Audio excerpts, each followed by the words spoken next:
Hi everyone, good morning.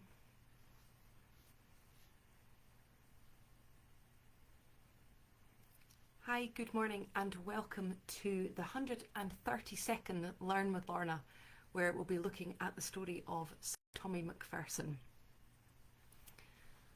I'm going to do as I always do if you've watched before and just wait for a wee second for people to join. I'll start, when I start seeing people say hello, then I can get cracking.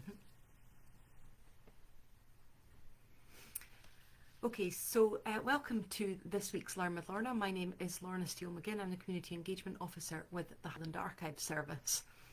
The Highland Archive Service, as you may know, is a service in the Highlands of Scotland with 4 centres looking after the historic documents relating to this part of the world.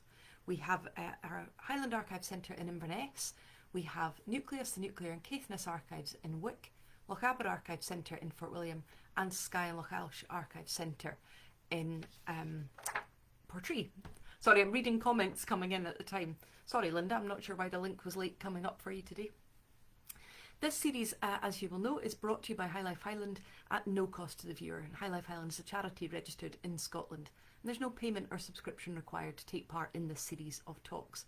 But if you're able to donate towards our work, then we're very grateful for that. So welcome back to 2023. I know one's gone out already, but welcome back live. This is the first one that we've done live since Christmas and New Year. I hope you had a good break if you were off, and thank you for rejoining me in 2023. First of all, apologies for last week's issues with it broadcasting. It was a bit of a nightmare for me on my time off. It just wouldn't upload at all apart from on YouTube. So it finally went out on Monday instead of on Thursday. So I hope you've managed to catch that and hear all about the Ian Sutherland collection at Nucleus. If you haven't yet caught that, then you can still see it on Facebook, or all the previous episodes are available on YouTube. Today we're looking at another extraordinary person and another extraordinary collection. This is D1501, the Macpherson of Bealach collection. This collection dates from 1851 to 2015 and it covers 164 years. It comprises 33 diaries, some address books, some passports and some other notebooks and correspondence. But the bulk of this collection is made up of 46 enormous scrapbooks and photo albums. I wish I could show them to you. You'll have to come in and have a look at them at the Highland Archive Centre in Inverness, where these are held. It's a phenomenal collection, and it's just one that you long to dive into. This is a collection close to my heart for various different reasons. One is that the family homes and the family that I'll speak about are just minutes from where I grew up, so all the places are places I'm familiar with and people I'm familiar with and grew up in and around as well. But also I started the cataloguing of this collection. It was taken over when I moved into this job from my previous role in the archive, taken over by my colleague Alistair. And being the person who catalogues a collection gives you a special connection to it because you have immersed yourself in it to understand it, to write the list of the collection. And so that's something that Alistair and I share, is a real personal connection to this collection of records. So who was Tommy Macpherson? What stories are in this collection, and why do I keep saying that it's extraordinary and interesting? Well, the answer is that there are loads of stories in this collection. Ronald Thomas Stewart Macpherson was born on the 4th of October 1920 in Edinburgh. He was the youngest of 7 children born to Sir Thomas Stewart Macpherson and his wife Helen Cameron. The family had been rooted in and around Laggan and Newtonmore and Kingussie for generations, farming land in Badenoch for hundreds of years, and so far so ordinary, an ordinary family. But within a couple of generations, really just within 2 generations, they would become a very unusual family. So let me go back a couple of generations from Tommy. Tommy Macpherson's grandfather, James Macpherson, was a hay, straw and coal merchant in Kingussie. And encouraged by Mrs. Brewster Macpherson of Ballaville, who was a widow of a local landlord, he was encouraged and worked to send his 3 sons from the local schools in Kingussie and Newtonmore to George Watson's in Edinburgh, from where they went on to university and to very notable careers, all of them, in the military, in the government. And one of those sons was Tommy Macpherson's father, Sir Thomas Stuart Macpherson, who after his time at university, he went to Edinburgh and to Oxford, went into legal training in the Middle Temple in London, and then joined the Indian Civil Service, becoming a High Court judge in India and Chancellor of Patna University. It's quite an extraordinary journey for those 3 sons, when just 1 or 2 generations before the family had been entirely rooted in agriculture and the land. And so if Tommy's father's journey was quite unusual, so too was his mother's. Helen was one of the first women to enrol at Edinburgh University in 1893. She was a gold medalist. And she also went on to become a reformer of women's rights in India, being awarded the Kaiser-i-Hind Medal by King Edward VIII. And so it was that they ended up in India, the couple, and it was after their marriage in 1902 and it was part of that journey to India that meant that all but 1 of their 7 children were born either in India or in the family home in Newtonmore. In his autobiography, Behind Enemy Lines, which is readily available, it was published a couple of years ago, absolutely brilliant book, I would recommend it. Another one for those of you who are stacking up books based on this series. In that autobiography, Sir Tommy Macpherson opens chapter 1 with the line, "I was born in Edinburgh by mistake."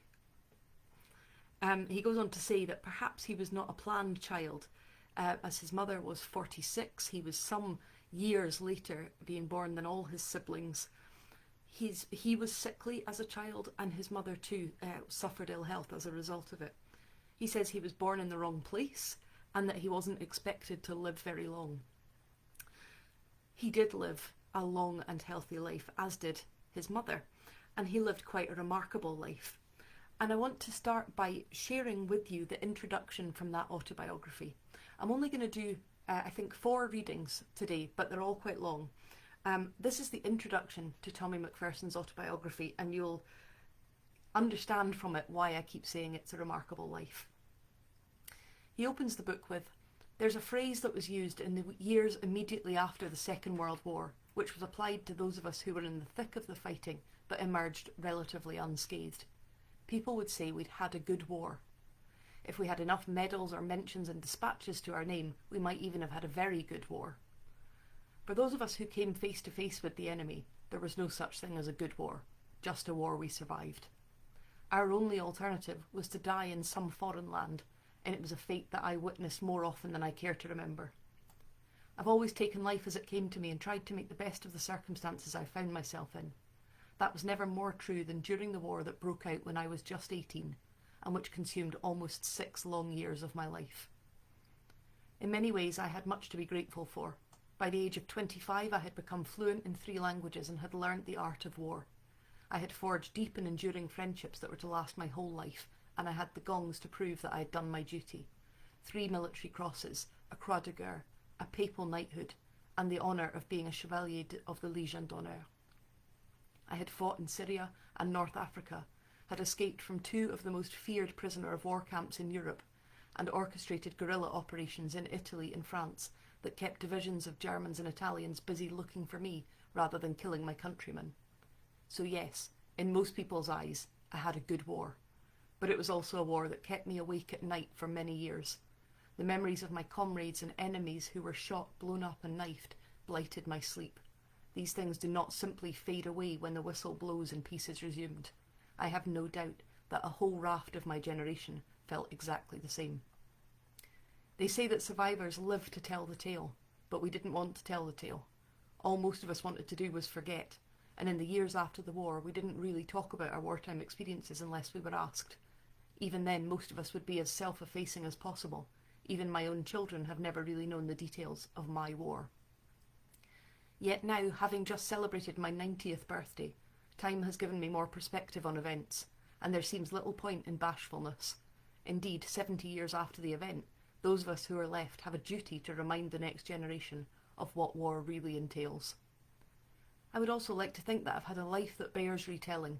My early years growing up in Edinburgh and in the Highlands are a snapshot of a way of life that has now gone, while my university years and my business career gave an insight into the growing pains of a nation emerging from the ruins of war. Most of all, though, I've been blessed to have met some of the most interesting men, not just of my generation, but of those on either side.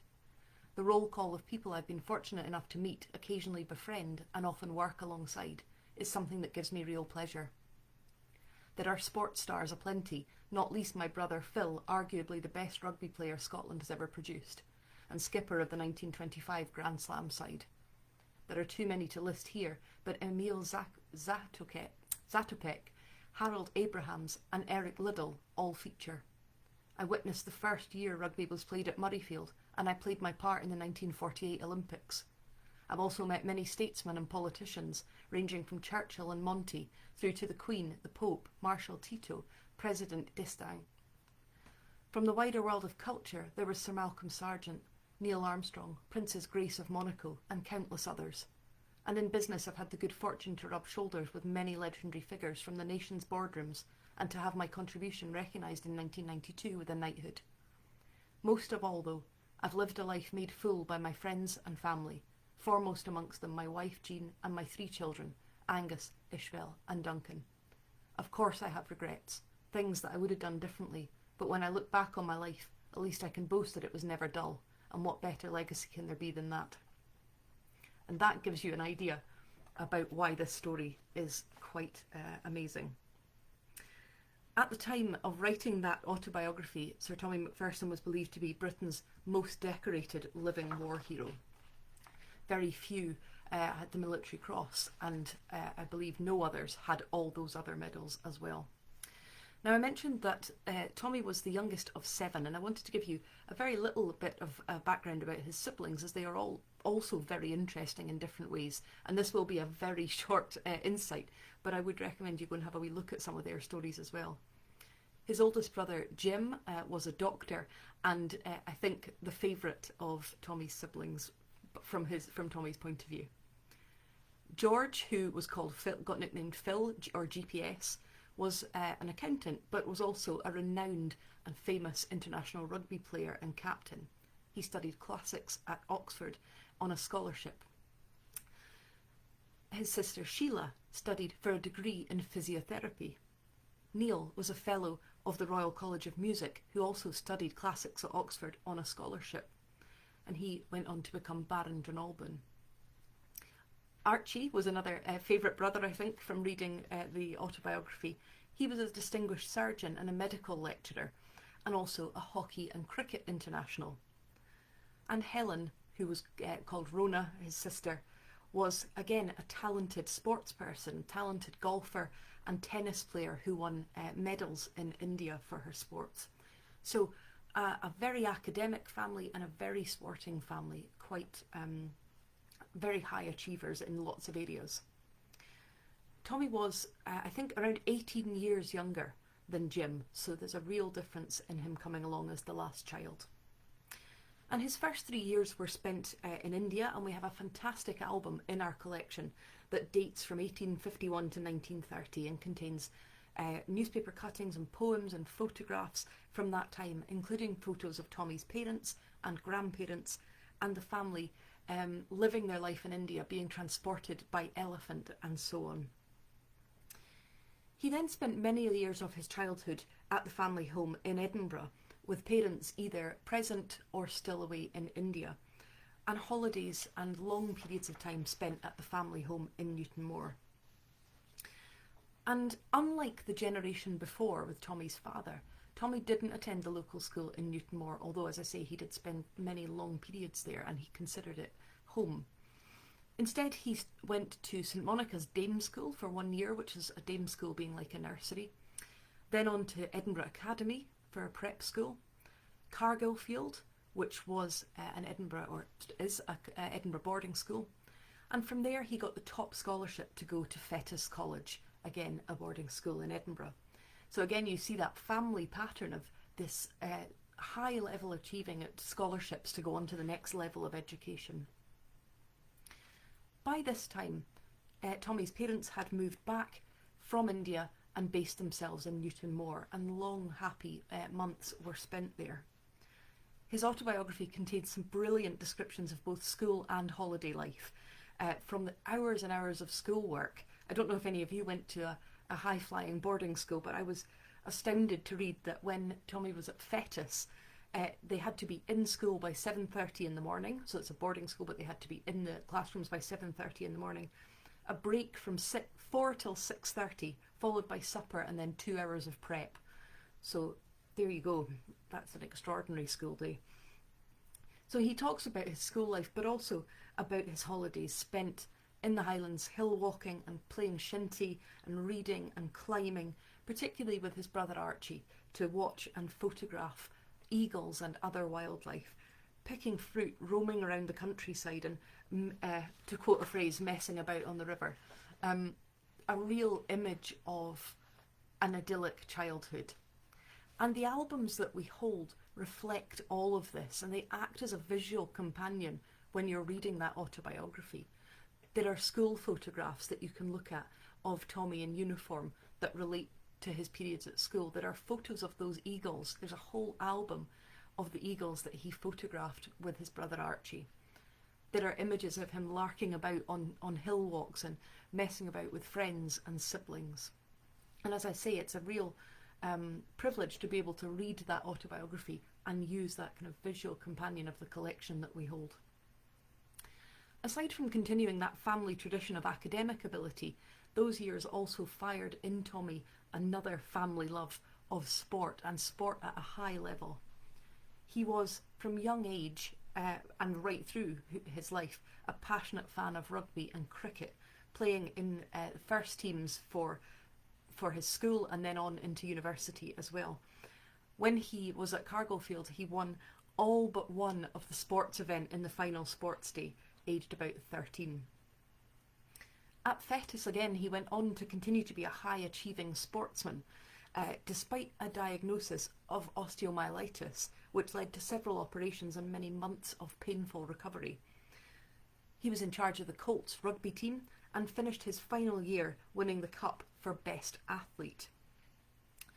It was in the years soon after leaving Fetis that Tommy was to undertake the things that he was probably to become most famous for, his military undertakings. And again, it's interesting to read the autobiography looking at the collections and the images, photos and albums that we hold alongside it.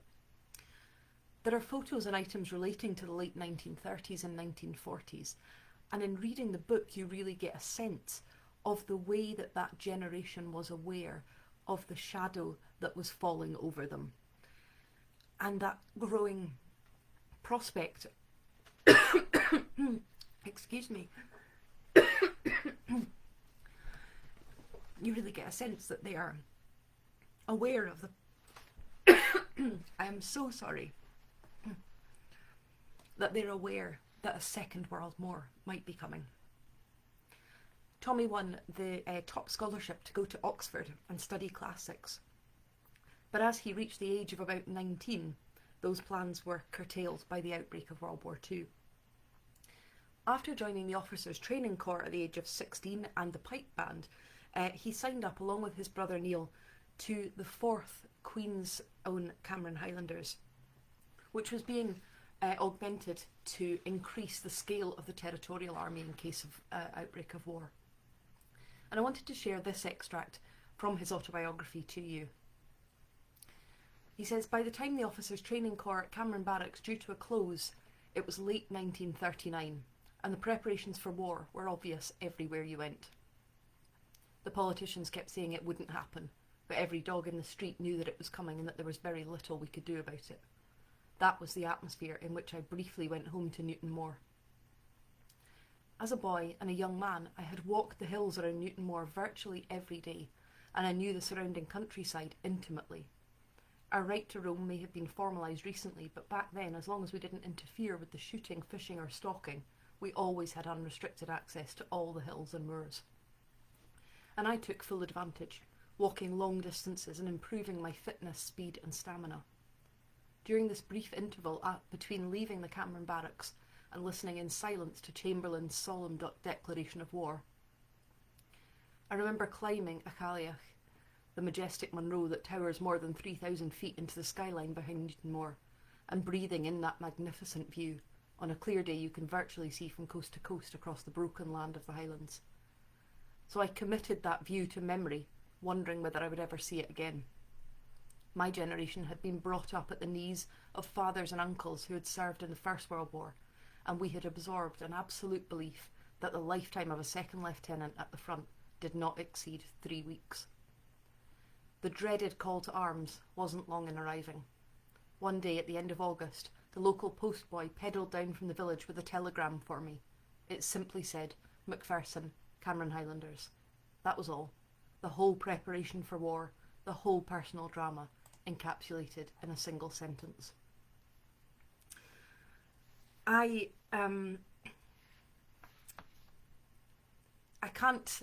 will tell you some stories of Tommy Macpherson's military career, of course, but I can't tell you the real extraordinary scale of it. Macpherson was instructed at this point to raise a local platoon alongside his brother, who was also raising another one. It's so striking when I tell you this story to bear in mind that he's 18 years old at this point. Raising that local platoon was to launch a military story that took him across the Highlands in training, leading large bodies of men, even from that young age, and men who were older than him as well, and then across the world in combat. It also, that one telegram also ended up putting him in a position where he was the person who could award himself his driving licence, and he was the person who could sign off a certificate that meant he didn't have to wear military boots if he didn't want to throughout the war. In spring 1940, Churchill, who had fought in the Boer War, set about creating a force of commandos, and I've spoken on many occasions throughout Learn with Lorna about the commandos. And Tommy Macpherson was one of those who first volunteered to join this brand new type of military force.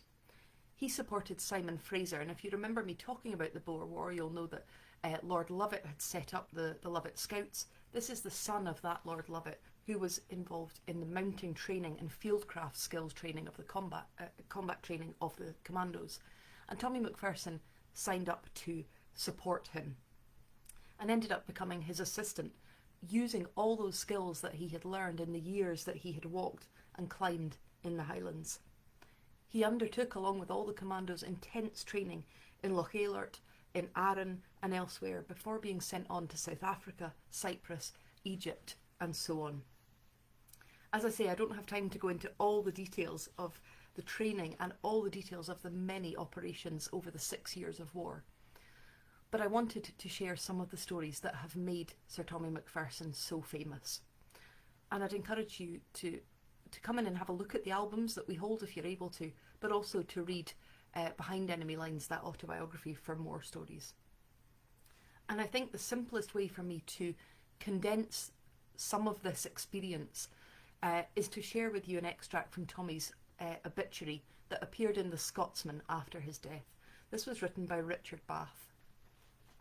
Macpherson's life changed when Churchill, who had learnt of the effectiveness of guerrilla units in the Boer War, set up the commandos and told them to set Europe ablaze.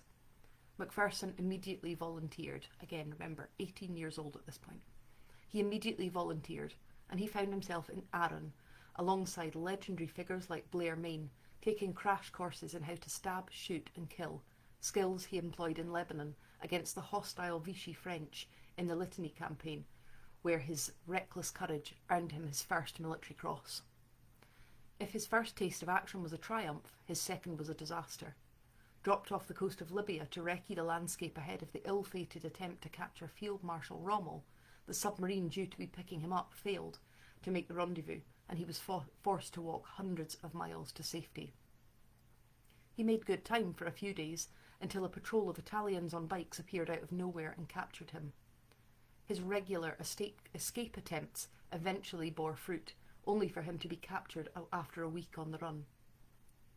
When the Italians changed side and Macpherson was transferred to a Gestapo camp in Poland, he escaped once again. With the help of a crazed black marketeer and the shadowy Polish resistance, he covered 300 miles of enemy territory before stowing away on a coal ship bound for neutral Sweden. It was a nerve-shredding journey that ended when, 2 years to the day after he was first captured, he landed back in his beloved Scotland. So you'd think that would be enough. He's already earned a military cross, he's already been trying to capture Rommel, been captured, taken into prison, made escape attempts, made a successful escape through hiding in a coal hole in a ship on the bound for Sweden. But it doesn't end there, because Macpherson's next mission was as a member of one of the 3-man Jedburgh units dropped into occupied Europe. One of his 2 companions was the heir to the French throne, Prince Michel de Bourbon. Their mission was to work with partisans to blow up as much infrastructure and dispatch as many Germans as possible, partly to persuade the local population that D-Day was imminent. Within days of being parachuted into the Lot area of France, Macpherson had destroyed so many train tracks and pylons that he had the personal enormous price of 300,000 francs on his head. It was then in the summer of 1944, shortly after D-Day, yet before the Normandy bridgehead had been fully established, that Macpherson perpetrated the most remarkable bluff of the war. This is a great story. A 23,000 strong column of battle-hardened troops, spearheaded by the feared Das Reich SS Panzer Division, was moving northwards towards the Normandy beachhead from Toulouse, so 23,000 of them. These veterans of the Eastern Front left a trail of French civilians hanging from lampposts as a statement of their intent not to be waylaid.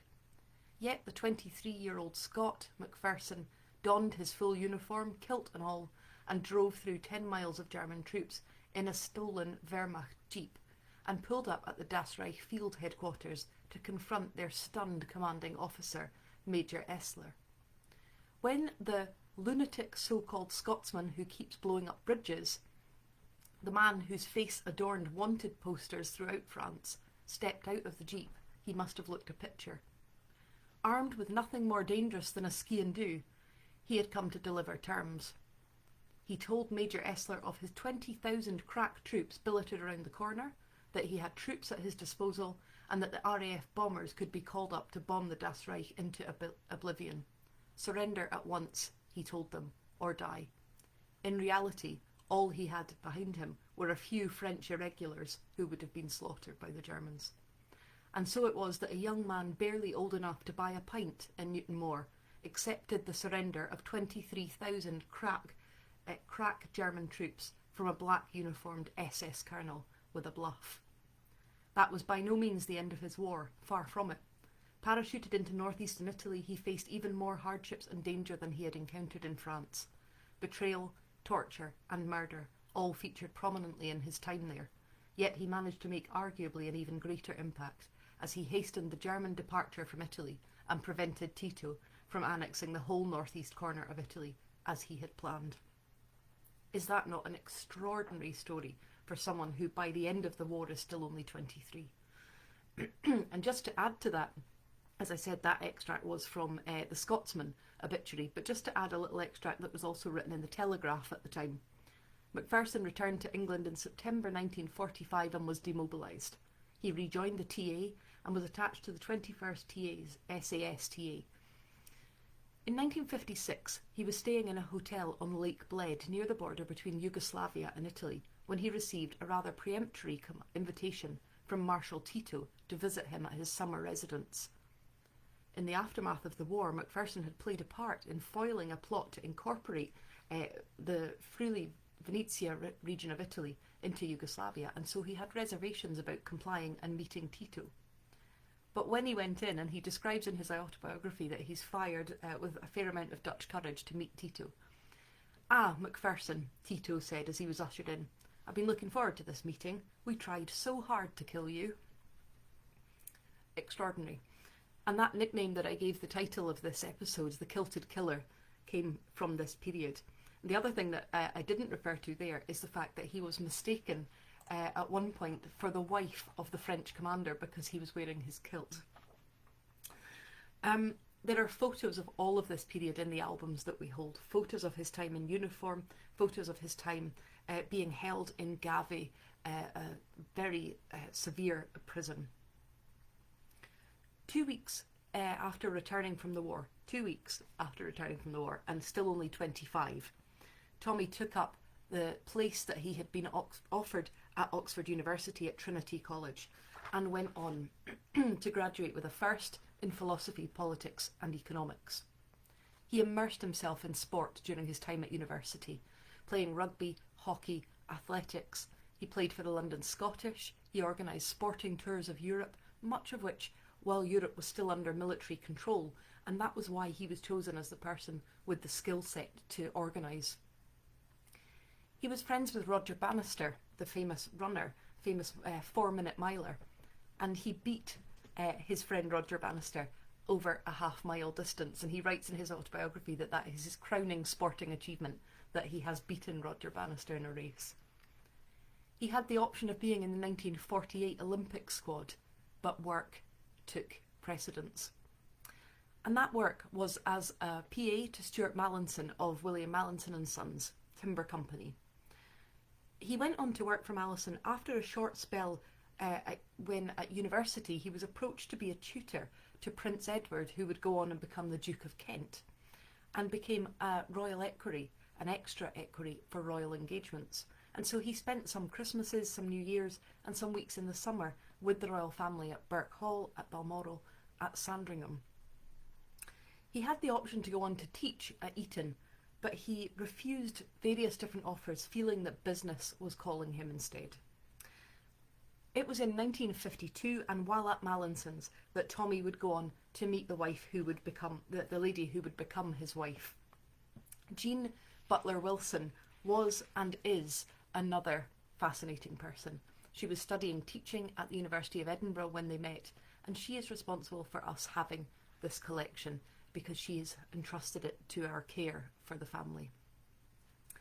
We hold an album from Jean's childhood as well, Lady Macpherson's childhood, detailing her school, family and social life of her identical twin Anne and their sister Catherine, including time spent in Switzerland and in Canada before and during the war.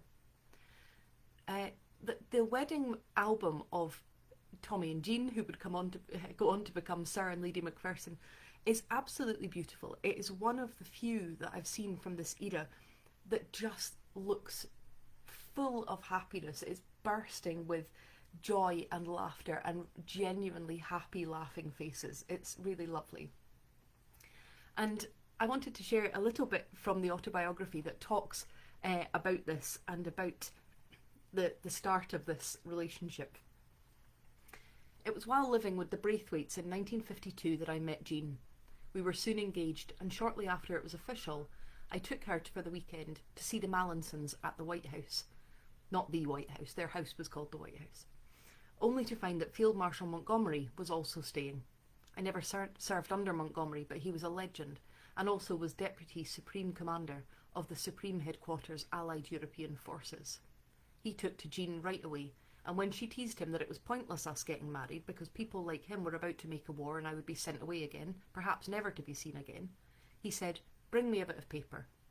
And on it he wrote, "In order that the wedding on future years of Jean and of Tommy may be more fruitful, I will arrange that the outbreak of World War III is postponed for at least 10 years. Montgomery of Alamein. 16th of May, 1953. A few days later, Winston Churchill was staying at the White House, and Montgomery persuaded him to endorse this.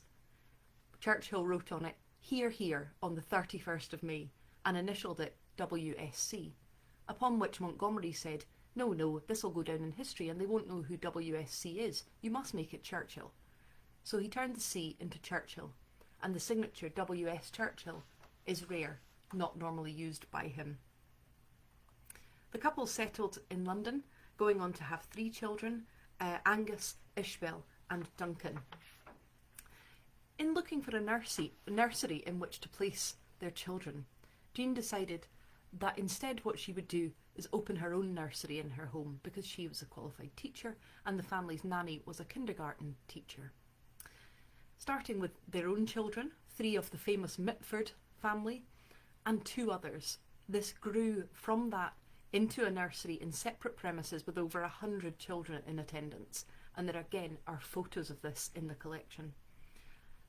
All of this time, while they're based in London, the couple were keen to establish their own base in the Highlands. And in the autobiography, Tommy says, I was so keen that my children would grow up with a knowledge and a love of Scotland and the Highlands and feel that as home. And they were given the option of buying having the 25-year lease of Ballaville House, which is just outside Kingussie. If you've driven up and down the A9, you'll be familiar with it just before you come into Kingussie travelling south. And they were given that option of that lease from, guess who? Mrs. Brewster Macpherson, that same friend who had encouraged Tommy's grandfather to invest in his children's education. The house was completely dilapidated. It had huge holes in the floors, it had no water, it had no electricity, it had fire damage and dry rot. But it became, for Tommy and Jean, a labour of love for many, many years before they moved on to another house in Newton Moor. And again, there are photos in the albums of this restoration. Meanwhile, Tommy was following a path through Mallinson and Sons, learning the work of all departments and touring the UK and around the world as part of his business work. There are stories as fascinating from his business life as there are from his military life. And incidentally, in 1952, while working for Mallinson's, he was called again to go undercover in the SAS, but that's another story. In 1967, Sir Tommy Macpherson became, although he wasn't Sir Tommy at this point, became managing director of Mallinson, taking the profits of the company up every single year to a height of £10 million in 1981 when the company was taken over. So he has gone from not being just prolific and highly achieving in sports and in academia, but then into the highest achievements of the military and now in business as well. His career in business and industry led to numerous positions of influence. So as well as his role within Mallinson's, he went on to become the president of the British Chamber of Commerce, the president of the European Chambers of Commerce, director of New Scotland Insurance, director of the Scottish National Life Assurance, board member of TSB Scotland, and that's just a few. He had so many other high-profile roles, including roles in the Worshipful Company of Dyers, the Worshipful Company of Carpenters, and being High Sheriff of Greater London. It really is, I use the word extraordinary a lot, but it is. The albums for these years, and as I say, you without looking at them, you can have no idea of how full and bursting and enormous these albums are. But they're full of photographs and tickets and material relating to this hectic period of the family's life, with the nursery, with Mallinson's, with other roles and engagements, with playing rugby and watching rugby and going to the cricket and so on. As Tommy entered his 70s, he held many directorates as well as advising various government ministers, particularly defence ministers, on matters relating to the Territorial Army. And it was because of this that he was awarded his knighthood in 1992. Finishing his working life at the Eurochambre, which is the European name for the European Chambers of Commerce, Tommy's autobiography ends with these words: "Those last few days at Eurochambre were extremely emotional for me. After all, they neatly encapsulated and intertwined the various strands of my life, from going out into wartime Europe in an effort to bring peace and harmony in the long term, to working assiduously to oil the wheels of industry in peacetime. That, I believe, is a legacy of which I can be proud." Sir Tommy Macpherson died in 2014 at the age of 94, and incidentally his mother had lived into over 100, which is extraordinary when you think when he was born they were both described as sickly and potentially not long for this world. I think Sir Tommy Macpherson is right in the introduction of his autobiography where he says, "At least as I look back on my life, at least I can boast it was never dull." And I'm going to round off there, but I haven't even gone into his role in the Macpherson gatherings, being friends with Grace Kelly and the Queen, his role as in Newtonmore Shinty team, the Achilles Club, so many extraordinary things. And I would recommend, if you're interested in finding out more about his life, to purchase this autobiography, which I've mentioned several times, Behind Enemy Lines, but also to contact the Clan Macpherson Museum in Newtonmore, who have a section dedicated to Tommy Macpherson and his life. I hope you've enjoyed finding out a bit about Sir Tommy Macpherson. You can imagine with that life that it is impossible for me to condense it into half an hour, but I hope you've got a flavour of what an extraordinary life it was. Thank you for joining me. Thanks again, as I've already said, to Lady Macpherson for allowing us to care for this collection on behalf of the family. I hope you can join me next week, where I'll be looking at some stories from teachers in our collections. A reminder that this series is brought to you by High Life Highland at no cost to the viewer, that High Life Highland is a charity registered in Scotland, and there's no payment or subscription required to take part in this series of events. Thank you so much for joining me, and I'm glad that you agree with me that it was an amazing story. Thank you.